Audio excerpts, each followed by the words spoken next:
കാസർഗോഡ് തുടർച്ചയായി ലഹരി കേസുകളിൽ ഉൾപ്പെടെ പ്രതി PIT NDPS നിയമപ്രകാരം അറസ്റ്റിൽ. സർക്കാർ 1 വർഷത്തേക്ക് തടവിൽ പാർപ്പിക്കാൻ ഉത്തരവിട്ട ഇയാളെ പൂജപ്പുര സെൻട്രൽ ജയിലിലേക്ക് മാറ്റും. PIT NDPS ആക്ട് പ്രകാരം ജില്ലയിൽ 4ാമത്തെയാൾ അറസ്റ്റിൽ. മയക്കുമരുന്ന് കേസിലെ പ്രതിയായ കൊളവയിൽ സ്വദേശിയെ ഹോസ്ദുർഗ് പോലീസ് PIT NDPS നിയമപ്രകാരം അറസ്റ്റ് ചെയ്തു. മഞ്ചേശ്വരം ബേക്കൽ പോലീസ് സ്റ്റേഷനുകളിലായി നിരവധി മയക്കുമരുന്ന് കേസുകളിൽ പ്രതിയായ കൊളവയിൽ ഇട്ടമൽ സ്വദേശി നിസാമുദ്ദീൻ PP എന്നയാളാണ് അറസ്റ്റിലായത്. 1 വർഷത്തേക്ക് തടവിൽ പാർപ്പിക്കാൻ സർക്കാർ ഉത്തരവിട്ട ഇയാളെ പൂജപ്പുര സെൻട്രൽ ജയിലിലേക്ക് മാറ്റും. വിൽപ്പനയ്ക്കായി കൈവശം വെച്ച 72.73 ഗ്രാം MDMAയുമായി കഴിഞ്ഞ ഡിസംബറിൽ മഞ്ചേശ്വരം പോലീസ് ഇയാളെ പിടികൂടിയിരുന്നു. ബേക്കൽ പോലീസ് സ്റ്റേഷനിൽ 2 ലഹരി കേസുകളും ഇയാൾക്കെതിരെയുണ്ട്. തുടർച്ചയായി ലഹരി കേസുകളിൽ ഉൾപ്പെട്ടവർക്കെതിരെ ചുമത്തുന്നതാണ് PIT NDPS നിയമം.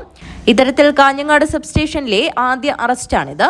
ജില്ലാ പോലീസ് മേധാവി TV വിജയഭാരത് റെഡ്ഡിയുടെ നിർദ്ദേശപ്രകാരം കാഞ്ഞങ്ങാട് DVSP ബാബു പെരിങ്ങോത്തിന്റെ മേൽനോട്ടത്തിലാണ് പ്രതിയെ അറസ്റ്റ് ചെയ്തത്.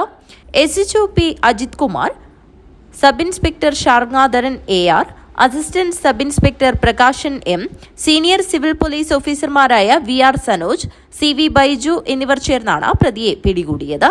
News bureau, Kanhangad.